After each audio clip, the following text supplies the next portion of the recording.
সুধী বৈষ্ণব ভক্তবৃন্দ, আপনাদের সকলের চরণে রইল আমার ভক্তিপূর্ণ ভুলুণ্ঠিত প্রণাম। প্রণাম জানাই আমার শ্রী গুরুদেবের চরণে, প্রণাম জানাই অনন্তকোটি বিশ্ব ব্রহ্মাণ্ডের নায়ক যিনি শ্রী ব্রজেন্দ্র নন্দ নন্দনের চরণে। আমরা আজ এই গৃহস্বামীর গৃহে কেন উপস্থিত হয়েছি এটা আমরা সকলেই অবগত, তাই যে বলরাম দাস এবং ওনার স্ত্রী ওনাদের চিন্ময় আত্মার শান্তির উদ্দেশ্যে ওনার সুযোগ্য পুত্র এই বৈষ্ণব সেবার আয়োজন করেছেন। আমরা সেখানে উপস্থিত হয়েছি। আমরা মনোযোগী হব, অল্প সময়, কিন্তু আমাদের সময় বেশি না, তাই না? তো আমরা একটু মনোযোগী হব যে আমরা আজকে কোন আসরে এসেছি, একটা বার্ষিকী অনুষ্ঠানে, তাই না? এখন দেখুন, আমরা এরকম কি ভাবতে পারি যে আমরা একজনের বার্ষিকীতে এসেছি, অর্থাৎ মৃত্যুবার্ষিকী, আমাদের এরকম কোনোদিন করা লাগবে না, বা আমরা কোনোদিন যাব না এই ধরাধাম থেকে, এরকম কি আমরা ভাবতে পারি? এমন আমরা ভাবতে পারি না। আমি প্রায় আসলে বলি যে মৃত্যুদূত আমাদের সকলের পিছনে কিন্তু দাঁড়িয়ে আছে। কখন যে আমাদের চুলের মুষ্টি ধরে টান দেবে আমরা এটা কেউই জানি না। আমি এই মুহূর্তে আপনাদের একটি বাস্তব বা দৃষ্টান্ত তুলে ধরি। আজ হচ্ছে কিবার শুক্রবার, তাই না? আজ 21 তারিখ। তাহলে শুক্র, গতকাল বৃহস্পতি, বুধবারে রাত্রে আমাদের মানে এলাকায়, আপনারা নাম বললে চিনতে পারবেন, নীরদ ঠাকুর বলে একজন আছে, তাই না? আমরা অনেকেই জানি। ওনার দুজন স্ত্রী, তো একজন বড় আর একজন ছোট। তো বড়জন এতটা কিন্তু বয়স্ক নয় যে সে মারা যাবে, এটা আমরা ভাবতে পারিনি। দুটো সন্তানই মাত্র বিবাহ দিয়েছে, তবে ওনার বয়স খুব বেশি নয় যে অনেক বৃদ্ধ হয়েছে এমন নয়। আমার সামনে আপনারা যারা বসে আছেন এমনই বয়স। তো ওনার ছেলে একটা দোকান দেয়, ওই মানে রাস্তার পাশেই। দোকানে শাটার টাটার দেওয়া আছে, কিন্তু তারপরে ওনার ভয় যে দোকানে যদি চুরি হয়ে যায়, দোকানে উনি ঘুমায়। আর ওনার ছেলেরা আরো ঘর, অনেক সুন্দর ঘর, সে ঘরে থাকে, বা ওনার স্বামী আর তার স্ত্রী আর এক ঘরে থাকে। তো রাত তখন 1টা বাজে, মধ্যরাত, তাই না? রাত 1টা। উনি ওই ঘর থেকে, দেখুন ওনার কতটা সেন্স ছিল। হঠাৎ করে ওনার যখন খারাপ লেগেছে, উনি বের হয়ে, ওই চিন্তা করুন, যদি ঘরের ভিতরে উনি মারা যেত, ওনাকে শাটার ভেঙে, ওই মানে বিল্ডিং, তো দোকান তো অনেক অনেক সুন্দর দোকান, ওই বিল্ডিং এর দরজা ভেঙে ওনাকে বের করা কিন্তু অনেক কঠিন ব্যাপার ছিল। উনি ওই দরজা খুলে বের হয়ে এসে দরজায় তালা দিয়েছে। রাত 1টা বাজে, চোর ঢুকে যেতে পারে। তালা দিয়ে এসে ওই যে গ্রিল লাগানো, ওনার স্বামীকে ডাকছে, উত্তমের বাবা তুমি ওঠো, আমি মরে যাচ্ছি তো। তখন ওরা বের হয়ে আসছে। বের হয়ে এসে বলছে কি, আমি একটু ওয়াশরুমে যাবো। মানে বাইরে ওই ওয়াশরুমে যখন নিয়েছে, সম্ভবত তখন উনি মারা গেছে। পরে ওরা সঙ্গে সঙ্গে গোপালগঞ্জ নিয়ে গিয়েছে। তো ডাক্তারে বলেছে যে উনি দেহ রেখেছে। অদ্ভুত ব্যাপার কি জানেন, উনি যখন বের হয়, ওনাকে সবাই ধরাধরি করছে। উনি বারবার করে বলছে, হে কৃষ্ণ ঠাকুর, তুমি আমাকে একটু দেখো, আমার ভীষণ খারাপ লাগছে। আবার ওনাদের বাড়িতে কিন্তু মা কালীর মন্দির আছে। বলছে, মা কালী তুমি আমাকে একটু দেখো, আমার ভীষণ খারাপ লাগছে। জানেন কত জন্মের সাধনা, মৃত্যুর সময় ভগবানকে সবাই কিন্তু স্মরণ করতে পারে না। তার যে নয়ন থাকে, এই নয়নের দৃষ্টি থাকে না। যে বদন থাকে, বদনের ভাষা থাকে না। যে নাসিকা থাকে, নাসিকের নিঃশ্বাস এবার ক্ষমতা থাকে না। অথচ উনি বলছেন যে কৃষ্ণ ঠাকুর তুমি আমাকে দেখো, আমার ভীষণ খারাপ লাগছে। মা কালী তুমি আমাকে দেখো, আমার ভীষণ খারাপ লাগছে। এই বলতে বলতে কিন্তু উনি কি করেছে, শেষ নিঃশ্বাসটা ত্যাগ করেছে। আমি ওনার কাছ থেকে প্রতিদিন কিন্তু মানে দুধ নেই, উনি আমাকে হাফ কেজি করে দুধ দেন, মা ছাড়া কখনো বলতেন না। আমি আজ এই ব্যাসা শুনে বসে ওনার জন্য প্রভুর কাছে এটাই প্রার্থনা করছি, দয়াময় আমরা জেনে না জেনে অনেক পাপ করে থাকি, ইচ্ছা না থাকলেও পাপ হয়ে যায়, অজান্তেও অনেক পাপ হয়ে যায়। শেষের সময় তোমায় যখন স্মরণ করেছে, নিশ্চয়ই তোমার পরম ভক্ত, তুমি তার সমস্ত অপরাধ ক্ষমা করে দিয়ে তোমার চরণে জায়গা দাও। আমরা আজকে যে চিন্ময় আত্মা শান্তির জন্য এসেছি, এখানে আমরা যারা সকলে বসে আছি, আমাদের পরম পরম আত্মীয় স্বজন এমনি ভাবে কি হয়েছে, দেহ রেখে চলে গিয়েছে অনেক, তাদেরও চিন্ময় আত্মার আমরা শান্তি কামনা করি। আমাদের সকলেই আমরা এই প্রার্থনাটা করতে পারি। আমরা ভাগবতের আসরে কিন্তু আসতে চাই না, কিন্তু একবারও ভেবে দেখি না যে এখানে আসাটা আমার জন্য মঙ্গল ছাড়া অমঙ্গল কিন্তু বয়ে আনবে না। আর ভাগবতের আসরে সকলে কিন্তু আসতেও পারে না। শুনে দেখুন যে দক্ষিণ ভারতে রামানুজ অর্থাৎ লক্ষণের যে অবতার রামানুজ, রামের অনুজ, উনি দক্ষিণ ভারতে গিয়েছিলেন ভাগবত পাঠ করতে। তো ওনার সঙ্গে যে ওনার শিষ্য ছিলেন, ওনাকে বলেছেন কি তুমি এই এলাকায় যে নিমন্ত্রণ করে এসো, আজকে আমি কি করব, আমি ভগবানের গুণকথা আলোচনা করব। ওনার ওই শিষ্যটি গুরুদেবের আজ্ঞা পেয়ে সারাটা গ্রাম কি করলো, নিমন্ত্রণ করে এলো। সন্ধ্যায় যখন গুরুদেব বসেছেন সেই ভগবানের গুণ মাহাত্ম্য আলোচনা করবেন বলে, তো দেখা গেল যে সেই 10 জন কি তার কম কয়েকজন ভক্ত এসেছে। তো গুরুদেব বলছেন আজ আর আলোচনা করা হবে না। তো শিষ্য বলছেন যে গুরুদেব, যারা আসেনি তাদের জন্য কেন তুমি এদের বঞ্চিত করছো,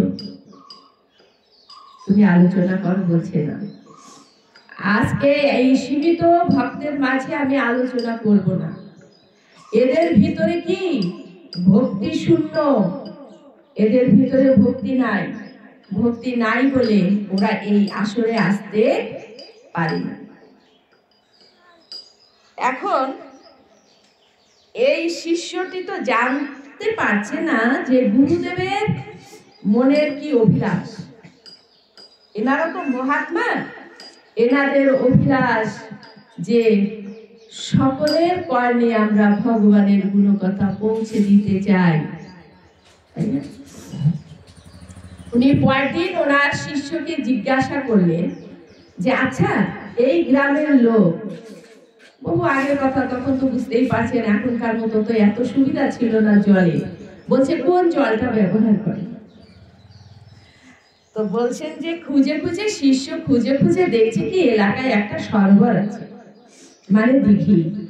এই দিঘির জলই এই গ্রামবাসীরা কি করে, ব্যবহার করে, এখানে স্নান করে, পান করে।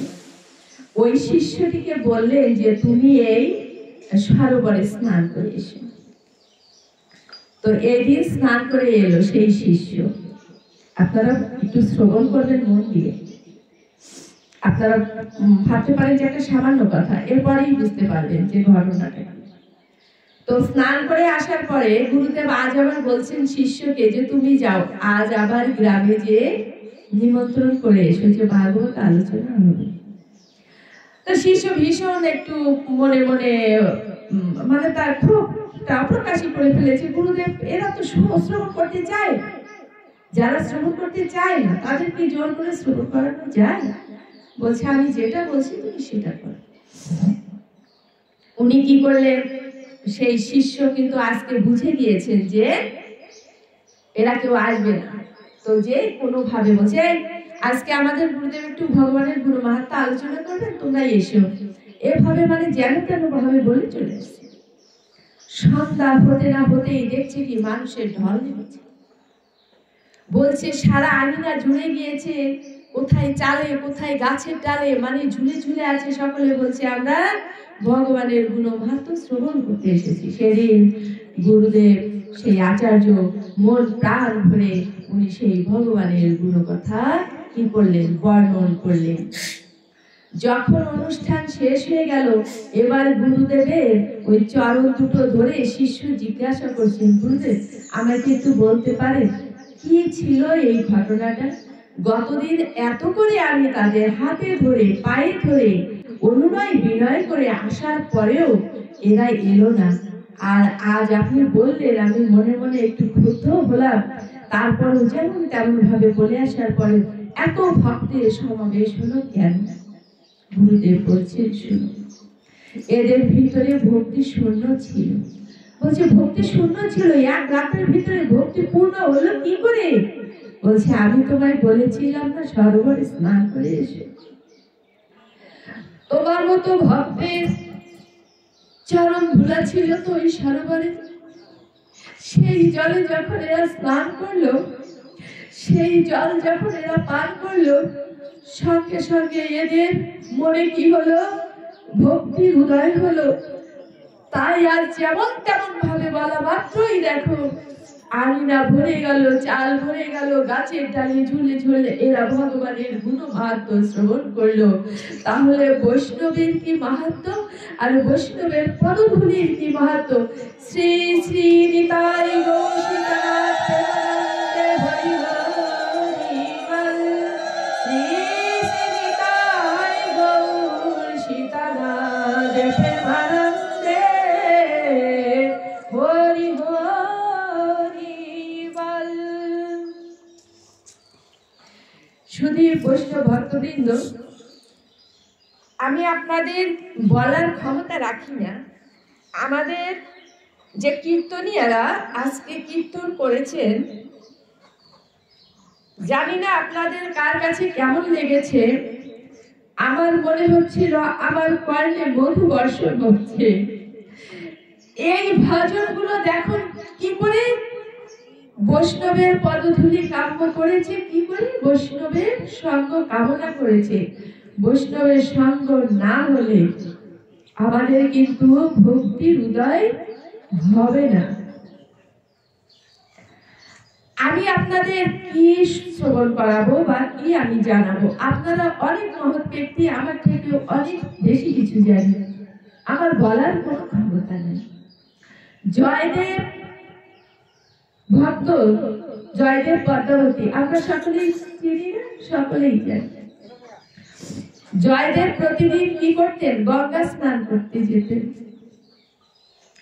প্রতিদিন গঙ্গা স্নান করে মনে মনে উনি চিন্তা করতেন যে আমার জীবনের যত পাপ আমি আজ গঙ্গায় ধুয়ে দিয়ে এলাম,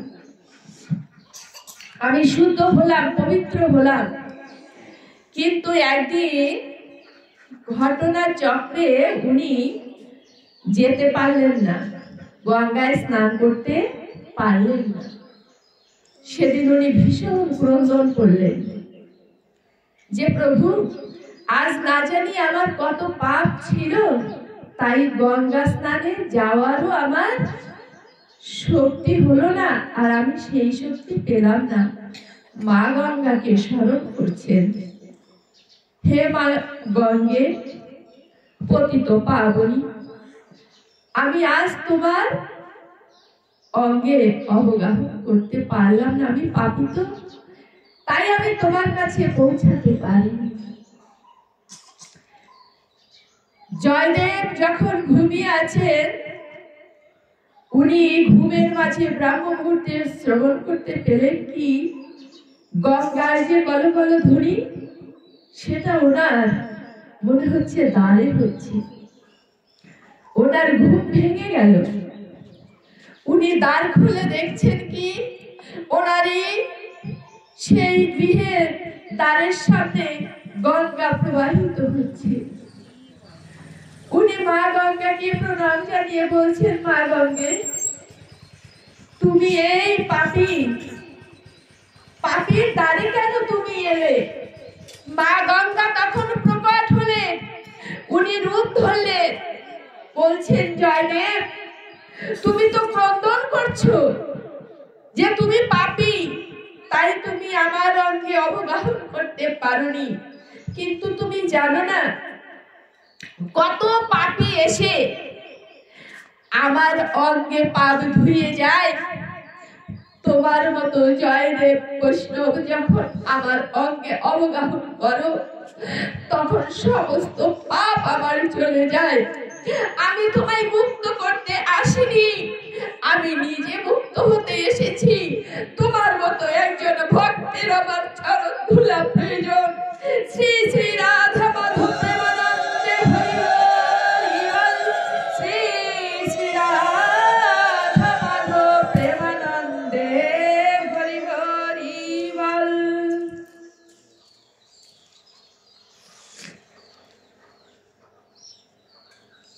তো শুধু বৈষ্ণব ভক্তবৃন্দ, এটা কেন বলছি, কেন আজ এই কথাটা মনে হলো, আমার সেই বিদেহী আত্মার শান্তি কামনার জন্য এটা বলছি যে আপনাদের মতো বৈষ্ণবের চরণ ধুলার প্রয়োজন। তাই এই গৃহস্বামী এই বৈষ্ণব সেবার আয়োজন করেছেন। আপনারা প্রার্থনা রাখবেন। আমরা জানি না যে ওনারা কোথায় আছেন, কিভাবে আছে, তবে যেখানেই থাকুন না কেন, জানতে অজান্তে যদি কোনো পাপ থেকে থাকে তাহলে হে দয়াময় তুমি সেই পাপ ক্ষমা করে তোমার চরণে তোমার ভক্তদের ঠাঁই দিও। আমি শুধু এই বিদেহী আত্মার কথা বলছি না, আমি বলছি এখানে যত ভক্ত আছে, যত ভক্তের পরম আত্মীয় স্বজন, পূর্বপুরুষেরা, পিতামহ মাতামহ প্রপিতামহ প্রমাতামহ ক্রমান্বয়ে আমাদের পূর্বপুরুষেরা যে যেখানেই থাকুন না কেন দয়াময়, মুক্তির জন্য জনম জনম ধরে সাধনা করতে হয়। মুক্তি কিন্তু এত সহজ নয়। আমরা অনেকেই মনে করি কি, অনেকে মনে করি না, অনেকে বলেই ফেলি মরেই যদি যেতাম তো বেঁচে যেতাম। এতটাই কি সহজ? আপনি মনে ভাবছেন যে আপনি মারা গেলে আপনি বেঁচে যাবেন? আপনার জন্য কঠোরতম অবস্থা অপেক্ষা করে আছে। বলছে কি, শাস্ত্র বলছে, ভাগবত বলছে, কি বলছে, ব্রহ্মবৈবর্ত পুরাণ বলছে, গরুড় পুরাণ বলছে, কি বলছে যে যখন একজন দেহ রাখে তখন সেই তার কি হয়, সূক্ষ্ম যে আত্মা, এই আত্মা কিন্তু এই বাড়ির চারিপাশে ঘুরতে থাকে। তারপরে কি হয়, 13 দিনের দিন সেই যমদূতেরা এসে তাকে কঠিন পাশে আবদ্ধ করে। কিভাবে? শিকলে বেঁধে নিয়ে চলে যায়। আজ আমাদের হাঁটতে কষ্ট হয়ে যায়, আমরা রাস্তায় দাঁড়িয়ে কি সুন্দর গাড়িতে উঠে চলে যাই, এমন সহজ কিন্তু পথ নয়। যমদূতেরা কি করবে, তাকে কঠিন শৃঙ্খলে আবদ্ধ করে নিয়ে চলবে। হাঁটতে না পারলে তাকে বেত্রাঘাত করা হবে, চাবুক দিয়ে কষাঘাত করা হবে। হাঁটছো না কেন, দ্রুত গতিতে হাঁটো।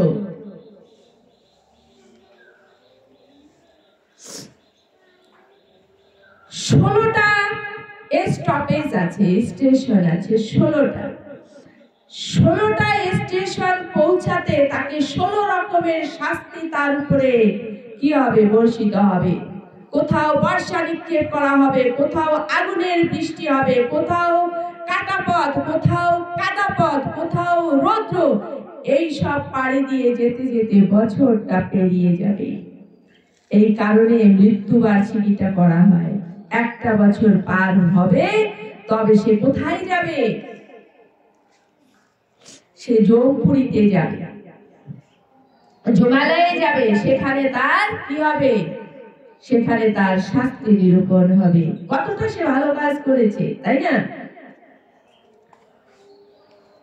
আর শাস্তিটা কেমন দেওয়া হবে, গরম তেল টকবক করে ফুটছে, তার ভিতরে চিমটি দিয়ে আমরা পিঁপড়া ধরি যেমন, তেমন করে জমকিঙ্করেরা ধরে কি করবে, সেই তেলের বিরাট বিরাট হাঁড়ি তার ভিতরে ফেলে দিয়ে ঢাকনাটা বন্ধ করে দেবে, আর সেখানে মা গো বাবা গো করে চিৎকার করতে থাকবে, আর মনে পড়ে যাবে হায় হায় কেন আমি ভগবানকে ডাকিনি, কেন আমি সেই সৎ পথে চলিনি, আমার তো ভুল হয়ে গেছে। কিন্তু তখন যদি আপনি বুঝতে পারেন তাহলে কি কাজ হবে? হবে না। এখন সবার জন্য কি একই রকম পন্থা? সবার জন্য কি একই রকম কাজ? আমরা যখন ক্লাসে বা শ্রেণীকক্ষে আমরা যখন পাঠদান করি, একই পাঠদান করি, কিন্তু একই পড়া পড়াচ্ছি না, একই বিষয়ে পাঠদান করছি। দেখা যাচ্ছে একজন ক্লাসে ফার্স্ট হচ্ছে, আর একজন দুটো গোল্লা পেয়েছে। বিভিন্ন ক্যাটাগরি আছে না? তাহলে যেমন ক্যাটাগরি তেমন তার ফলাফল না।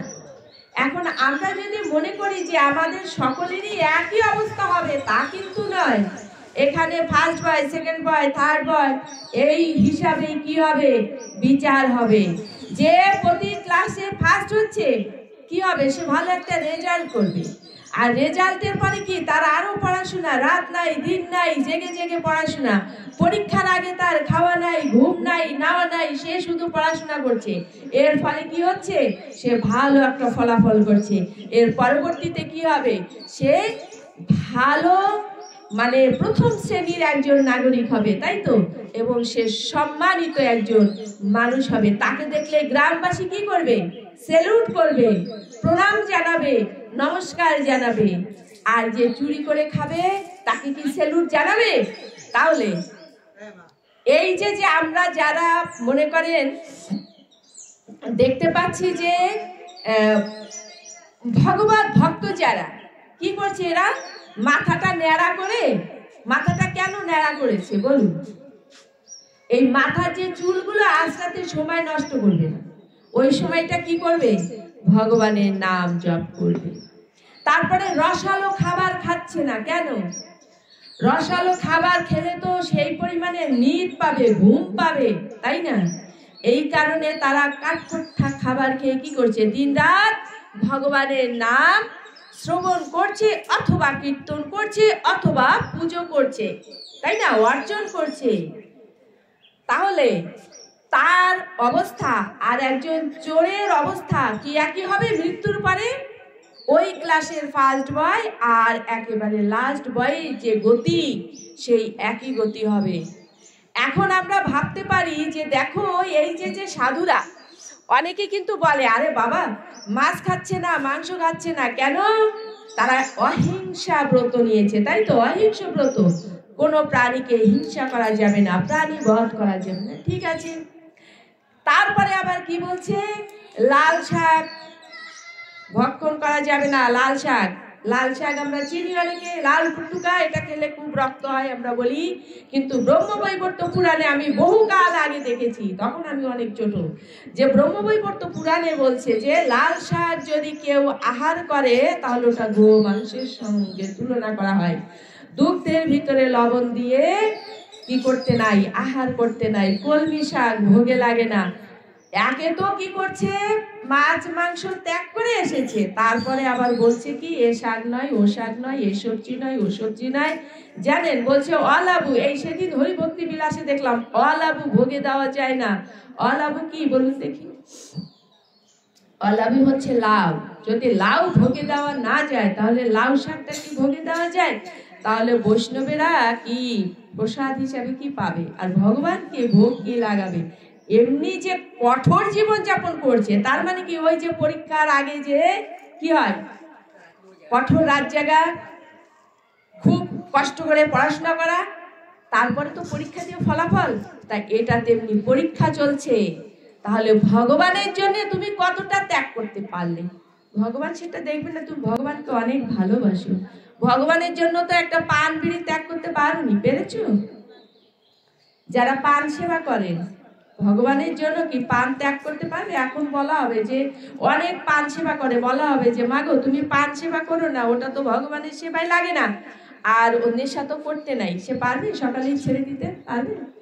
পারবে না। যে যার একটু বিড়িতে তামাকে একটু নেশা আছে, বলা হলো যে এটা করা যায় না, এটা নেশা, এটা ছেড়ে দাও, পারবে? যে চা খুব প্রিয়, চা খুব ভালোবাসে, চা খেলে কি হয়? শরীরটা চাঙ্গা হয়ে যায়, তাই না? শীতের দিন চা যদি পান করা যায় শরীরটা চাঙ্গা হয়ে যায়, বলা হলো ওটা নেশা, ওটা ত্যাগ করো।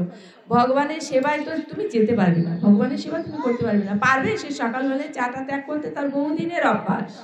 তাহলে ভগবানের জন্য আমি কতটা ত্যাগ করতে পেরেছি। আমরা গীতা গীতা বলি না, দেখুন আজকে কিন্তু আমি গীতা আলোচনায় গেলাম না। প্রথমে গীতায় ভক্তি আসবে কখন? আমি যখন বুঝতে পারবো। এই জন্য এই আলোচনার পরে আমি গীতায় ঢুকবো। গীতা গীতা যে বলি, গীতা গীতাকে উল্টিয়ে দেন, ত্যাগ চলে আসে। গীতা আমাদের কি শিখায়? গীতা আমাদের ত্যাগ করতে শিখায়। যদি ত্যাগ না হয় তাহলে তো ভক্তি আসবে না। গীতার হচ্ছে 18টা অধ্যায় আছে। এই 18টা অধ্যায়কে 3 ভাগে ভাগ করা হয়েছে। কি কি? কর্মযোগ, জ্ঞানযোগ আর ভক্তিযোগ। এই কর্ম কোন কর্ম বলুন দেখি? এই কর্মটা হচ্ছে কর্মযোগ, নিষ্কাম কর্ম। নিষ্কাম কর্ম মানেই হচ্ছে কর্মযোগ। নিষ্কাম কর্ম মানে কি? যে আমি যে কাজটা করছি এটা হচ্ছে ভগবানের কাজ, এটা আমার কাজ নয়। প্রকৃতপক্ষে তাই, কিন্তু আমরা ভুলে যাই। আমরা যখন কাজ করি তখন আমরা সেটা ভুলে যাই। দেখুন আমরা এটা দেখতে পাই, মাঠে ঘাটে গেলে জমিতে একজন একজনের আল ঠেলে দেয় না? কেন? এই আলটা কেন ঠেলে দেয়? তাহলে আমার একটু জায়গা বেরিয়ে যায়। একটু আগে বললাম না মৃত্যুর পরে ভয়ঙ্কর শাস্তি। মৃত্যুর পর ভয়ঙ্কর শাস্তি। আপনার কত বছর নরক হবে জানেন? এক মুঠ মাটি আপনি ধরবেন, মাটিটা আপনি অন্যায়ভাবে নিলেন, এই হাতে যতগুলো ধূলিকণা আছে আপনি তত বছর নরক ভোগ করবেন।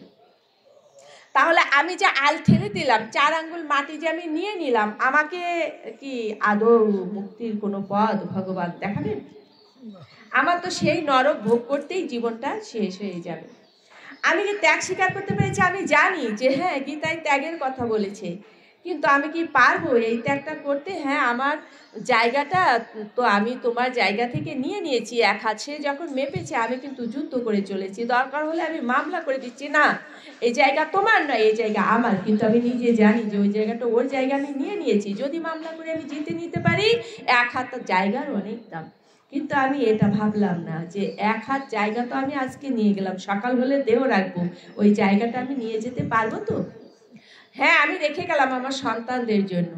সন্তানেরা ওই পাপের জায়গাটা ভোগ করবে। আর কি করবে? তারাও আবার নতুন করে পাপ অর্জন করছে, তাদেরও ভোগ করতে হবে।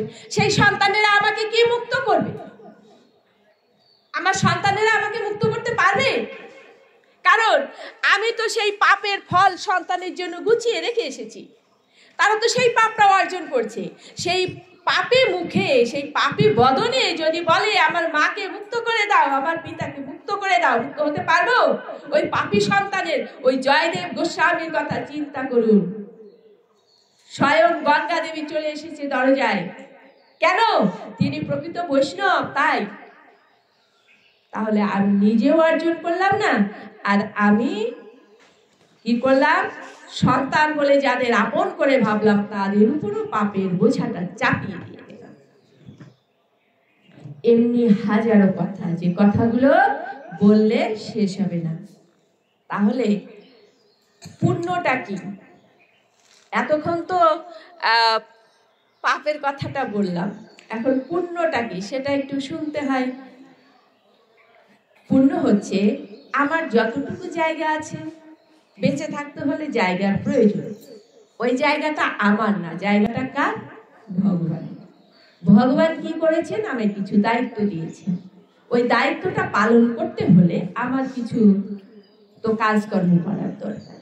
সেটা আমি সৎভাবে করব, আমি সেটা সৎভাবে অর্জন করব এবং এই সন্তানদের সৎ হতে শিক্ষা দেব। আমি যদি নিজেই বাহাত দিয়ে বারবার করে এর ওর কি টানি, আলুটা টানি, মূলোটা টানি, তাহলে কি হবে? সন্তান সেটা শিখে যাবে। আর আমি যদি ব্রাহ্ম মুহূর্তে উঠে করতালটা নিয়ে ভগবানের গুণগান গাইতে থাকি, আমার সন্তানটাও কিন্তু কি করবে? আমারই পাশে এসে বসে সেও আমারই মতন করতে থাকবে, তাই নয় কি? ত্যাগের মহিমা আমি কি বলবো? একসময় আমার সন্তানই আমাকে কি করবে, শিখাবে যে এটা করা যায় না, এটা করতে নাই। কেন না? সে তো ওই পথে এগিয়েছে। যখন আপনি দুটো তুলসী পত্র চন্দন কর্পূর দিয়ে 1 গণ্ডূর জল দিয়ে ভগবানের চরণে দেবেন, তৎক্ষণাৎ ভগবান আপনার কাছে ঋণী হয়ে যাবে।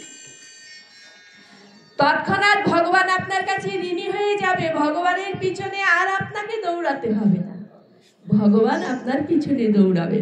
ওই সেই আবার বলবো জয়দেব গোস্বামী দেখুন গঙ্গে চলে এসেছে তার দরজায়, বলছে তুমি আমার অঙ্গে যদি অবগাহন না করো আমার এই পাপ কোথায় যাবে?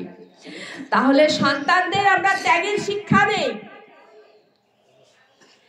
আর নিজেকেও, আমি যদি অন্যেরটা জোর করে গ্রহণ করি, কাউকে হিংসা করি, তাহলে কি হবে? আমার সন্তান ওইটা শিখবে। আর আমার মৃত্যুর পরে যদি ওই সন্তান আমার জন্য প্রার্থনা করে, সেটা কাজে লাগবে না। আর সব সময় আমাদের এটা মনে রাখতে হবে, যে কোনো সময় আমাকে কি করতে হবে? এই ধরাধাম ত্যাগ করতে হবে। আমাদের প্রত্যেকের পিছনে মৃত্যুদূত দাঁড়িয়ে আছে, আমরা জানি না। আমরা ভাবছি যে আমার দাদু যিনি, ঠাকুরদা যিনি, ইনি আগে যাবে আর আমি পরে যাব। না, ঠাকুরদা রয়ে যাবেন, আমি চলে যাব। সেটা নির্ধারণ করে রেখেছেন কে? স্বয়ং ভগবান। এখানে আরেকটু কথা না বললে নয়। পাপ মুক্তির কথা যখন এলো, অল্প একটু বলে এটা ছেড়ে দিয়ে আমরা একটু গীতায় ঢুকবো। আমরা গঙ্গা স্নান করি পাপ মুক্তির জন্য, তাই না? গঙ্গা, যমুনা, সরস্বতী, একে কি বলা হয়? ত্রিসঙ্গম। এই সঙ্গমে যদি অবগাহন করা যায় তাহলে পাপ মাপ হয়ে যায়। বলছে শুধু নিজের পাপ মাপ হয় না, নিজের পাপ শুধু মাপ হবে না, মাতা পিতা, মাতামহ, পিতামহ, প্রপিতামহ, প্রমাতামহ, 21 বংশ উদ্ধার হবে। আবার কোথাও বলছে 21 কুল নয়, 100 কুল উদ্ধার। কেন হবে? আমরা কুম্ভ স্নানের কথা হয়তো অনেকে জানি। কুম্ভ স্নানটা আমি আপলোড দিয়েছি ভিডিওতে আমার চ্যানেলে। যদি আপনারা কেউ আমার চ্যানেল ওপেন করেন তাহলে পাবেন কুম্ভ স্নান। তো সেখানে আছে পুরোটা, আমি অল্প একটু বলবো, অতটা বলবো না। যখন দেবতার অসুরদের মধ্যে যুদ্ধ হয়েছিল না? দেবতার অসুরদের ভিতরে সবসময় দেবতারা কি হয়েছে? অসুরদের কাছে পরাজিত হয়েছে। কেন পরাজিত হয়েছে? কারণ হচ্ছে অসুরেরা শক্তিশালী বেশি। তখন ভগবান চিন্তা করলেন যে এই দেবতাদের কি করতে হবে, কি করে শক্তিশালী করতে হবে? অমৃত পান করাতে হবে। অমৃত পান করলে কি হবে? শক্তিশালী হবে। কিন্তু অমৃত কোথায়? বলুন দেখি, অমৃত কোথায়? কে জানেন? জানেন কেউ? অমৃত কুম্ভ, মানে অমৃতের কলসি, এটা ডুবে গিয়েছে সাগর তলে। সাগর তলে চলে গিয়েছে, সাগরের একেবারে অতলে। কেন গিয়েছে? সে আর এক কাহিনী। দেবরাজ ইন্দ্র দুর্বাসা মুনির সঙ্গে একটি খারাপ কাজ করেছিলেন, অসম্মান করেছিলেন বলে দুর্বাসা মুনি কি দিয়েছিলেন? দেবরাজ ইন্দ্রকে অভিশাপ দিয়েছিলেন যে তুমি লক্ষ্মী ছাড়া হও। সঙ্গে সঙ্গে লক্ষ্মী ছাড়া হয়ে গেল, স্বর্গপুরী শ্মশান ভূমি হয়ে গেল। লক্ষ্মী চলে গেল কোথায়? সাগর তলে চলে গেল। সঙ্গে সঙ্গে লক্ষ্মী যদি না থাকে অমৃত ভান্ডার থাকবে? অমৃত ভান্ডারও চলে গেল। এখন ভগবান দেখলেন যে আমি যদি দেবতাদের অমৃত পান না করাই তাহলে দেবতারা শক্তিশালী হবে না। এই অমৃত ভান্ডারকে উত্তোলন করতে হবে। কিভাবে?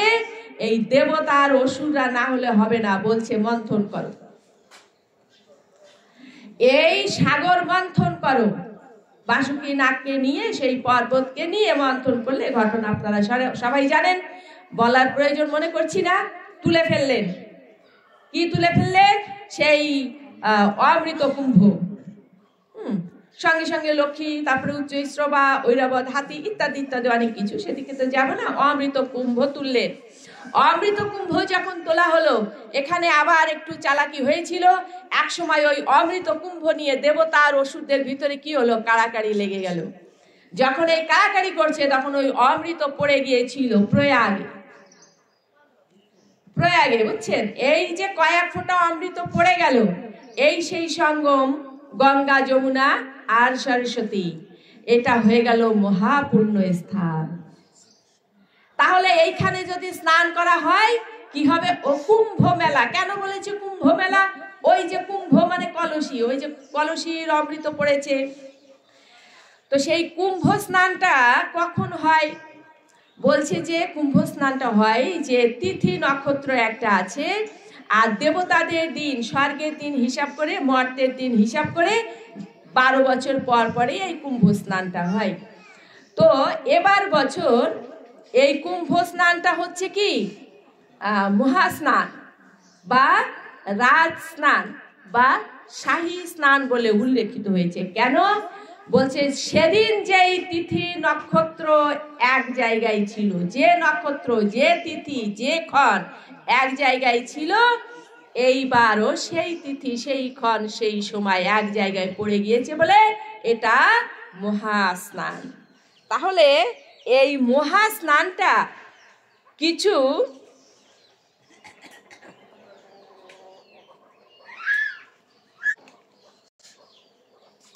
এই মহাস্নান এবার জ্যোতিষীরা কয়েকটা দিন ধার্য করেছেন।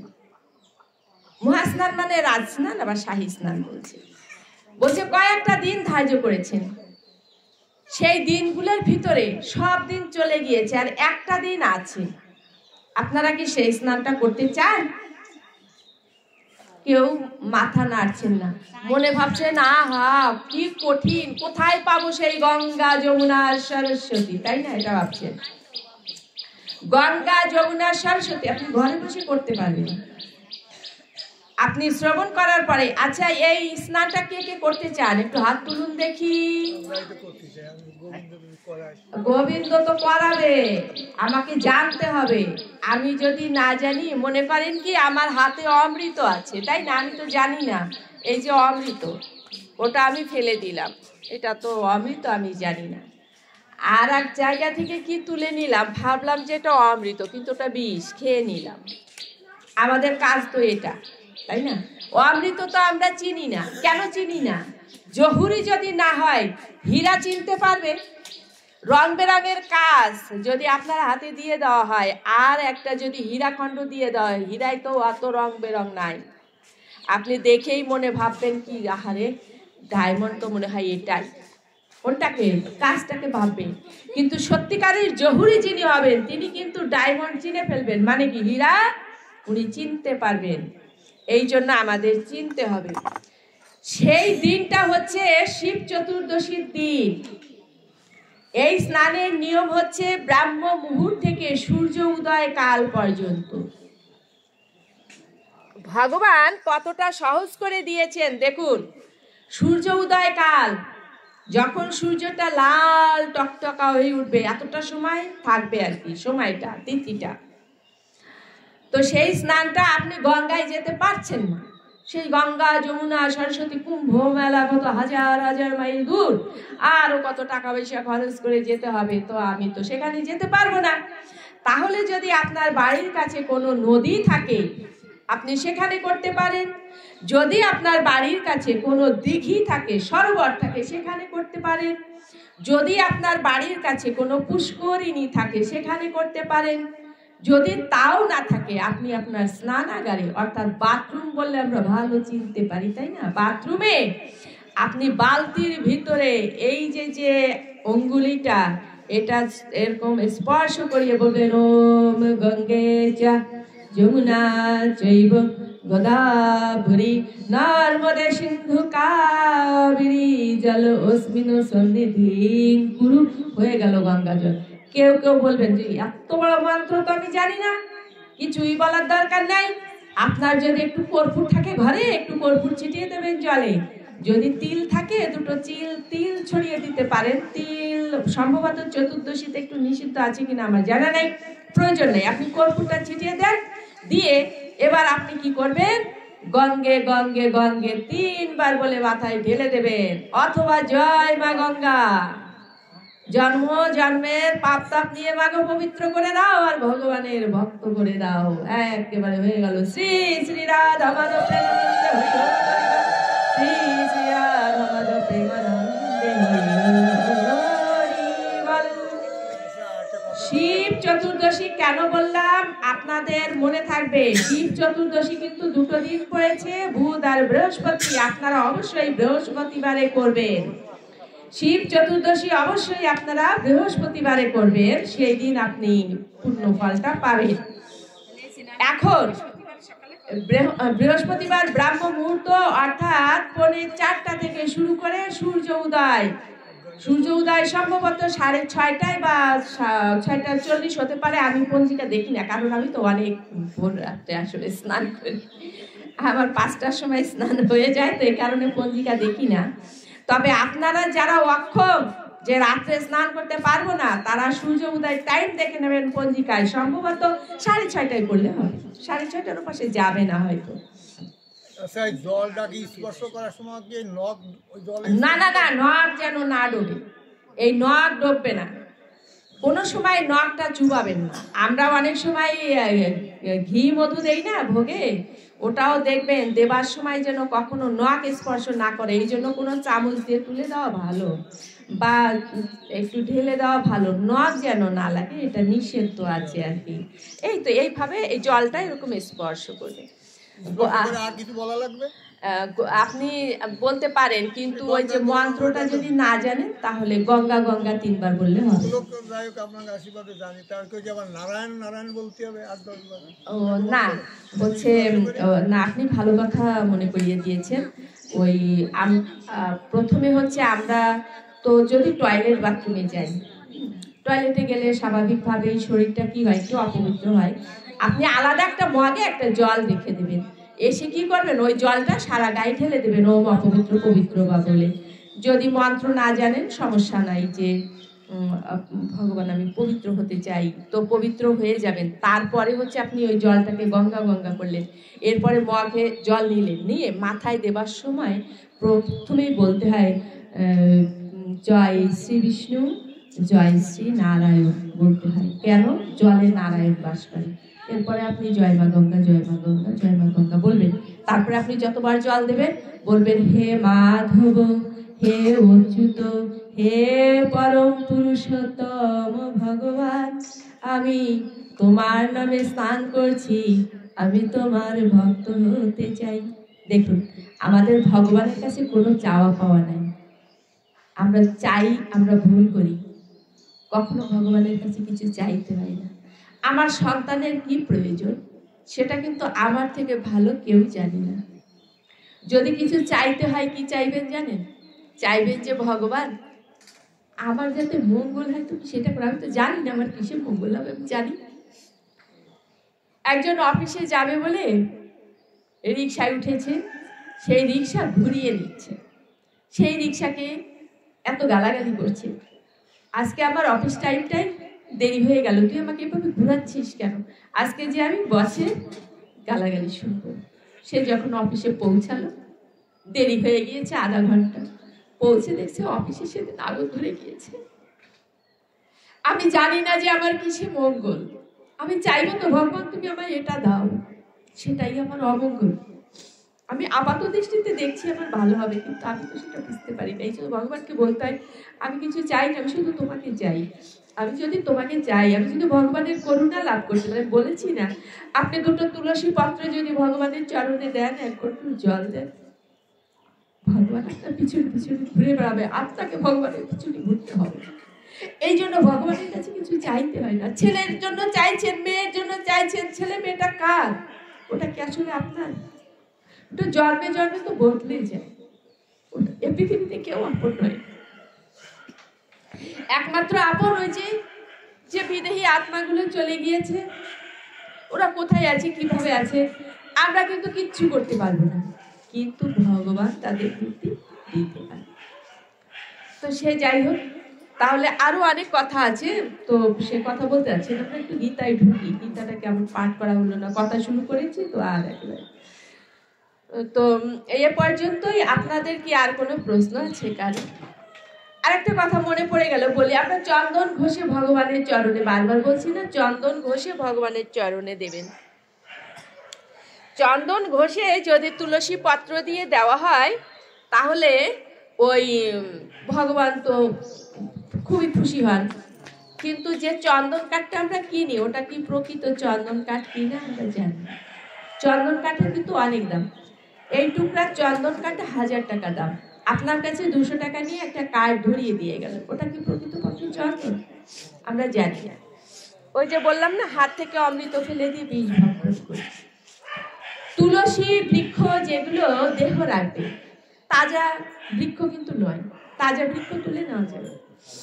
ওই বৃক্ষগুলো আপনারা সুন্দর করে সাইজ করে ঘরে রেখে দেবেন, ধুয়ে রোদে শুকিয়ে ঘরে রেখে দেবেন।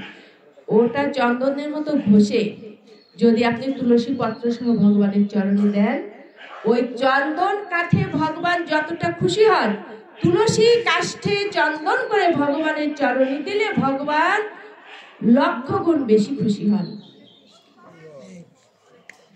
আর একটা কথা আমি আপনাদের স্মরণ করিয়ে দিতে চাই, হয়তো আপনারা অনেকেই জানেন, আমি তো বলেছি যে আপনারা আমার থেকে অনেক ভালো জানেন, তারপরে সকলে তো জানে না। যারা জানে না তাদের জন্য আমাদের বলা, যখন একজন মানুষ দেহ রাখে, আমরা কাছে থাকলে কি করি, তার গলায় যদি একটা তুলসী কাষ্ঠের মালা থাকে, আমরা মালাটাকে ছিঁড়ে দেই, বলি যে বন্ধনটাকে ছিঁড়ে দেই, বন্ধন থাকলে সে যেতে পারবে না। এই কাজটা ভুলেও করবেন না। তুলসী কাষ্ঠের মালা গলে পড়ে কেউ যদি ভগবানের চরণে যেতে পারে, তার পরম সৌভাগ্য, কখনো ছিঁড়বেন না। যখন তাকে দাহ করা হবে তখন খুলবেন। প্রয়োজন হলে ওই যে শুকনো কাষ্ঠগুলো থাকবে না, তার কিছু কাষ্ঠ ওই চিতায় দিয়ে দেবেন, ওই দাহর সঙ্গে জন্ম জন্মের পাপ মাফ হয়ে যাবে। আপনি আহুতি দেবেন তো ভগবানের নামে, ভগবান তোমার ভক্ত, ভগবানের নামে দিলে কিছু হবে না। তবে আপনারা যে চোখে যে তুলসী পত্রগুলো দেন, কাঁচা পত্র, ওটা কিন্তু ভুলেও দেবেন না, ওটা তুলে দেবেন। এই তুলসী পত্রে যত শিরা উপশিরা থাকে, প্রত্যেকটা শিরা উপশিরা এবার ভগবান শ্রীকৃষ্ণ থাকে। এই জন্য এই তাজা পত্রটা দেবেন না, তবে তুলসীর কাষ্ঠটা দিয়ে দেবেন, গলায় যদি তুলসীর মালা থাকে দিয়ে দেবেন। এটা ভুল করবেন না, আমরা অনেকেই ভুলটা করি। আচ্ছা, তাহলে এ পর্যন্তই মনে হয়। আপনাদের কি আর কারো কিছু জানার আছে? আমরা কি তাই ঢুকে যাই। আচ্ছা দিদি, মারা গেলি বুকে ওই যে গীতা দিয়েছে, এটা তো অনেক পুরনো কথা। আমি সারা জীবন যদি ভগবানের নাম না করি, তাই না, সারা জীবনে আমি গীতা পড়লাম না, একটা শ্লোক পড়লাম না, কিন্তু যখন মারা গেল মৃতদেহের উপরে আমি একটা শ্রীমদ্ ভগবদ গীতা দিয়ে দিলাম, এটার কোনো প্রয়োজন নেই, কোনো প্রয়োজন নেই। আপনারা কি করতে পারেন, উনি পবিত্র আছেন কিনা সেটা দেখে ধূপকাঠি প্রদীপ জ্বালিয়ে পাশে বসে গীতা পাঠ করতে পারেন, সেটাই কাজ হবে। কেন? ওই যে বলেছি, আত্মা তো ঘুরে বেড়ায়, ঘুরতে থাকে চারিপাশে, এতে কাজ হবে। সব থেকে উত্তম হলো বেঁচে থাকতেই শ্রীমদ্ ভগবদ গীতা পাঠ অথবা শ্রবণ। এই জন্য আমি বারবার বলি, যদি আপনারা পাঠ করতে না পারেন কোনো সমস্যা নাই, আমার এই চ্যানেলে সনাতনী ধর্মকথা লিখে সার্চ দিলেই চলে আসে। এখানে শুধু গীতা পাঠ, শুধু গীতা পাঠ। কোথাও একটা আছে শ্লোক, কোথাও দুটো আছে, কোথাও 5টা আছে, কোথাও 10টা আছে, কোথাও পুরো অধ্যায় করা আছে, শুধু শ্লোক। আপনি বলবেন কি আমি তো এগুলো বুঝি না, আমি এটা কি শ্রবণ করব? আপনার বোঝা লাগবে না, আপনি বারবার শ্রবণ করবেন, করতে করতে একসময় দেখবেন কি আপনি ভালো বুঝতে পারছেন, তাই না? এই জন্য এটা শ্রবণ করবেন। আর যদি আপনি পাঠ করতে পারেন, ভালো পাঠ করবেন। আচ্ছা, এখান থেকে আমরা বেরিয়ে যাই। শ্রী শ্রী রাধা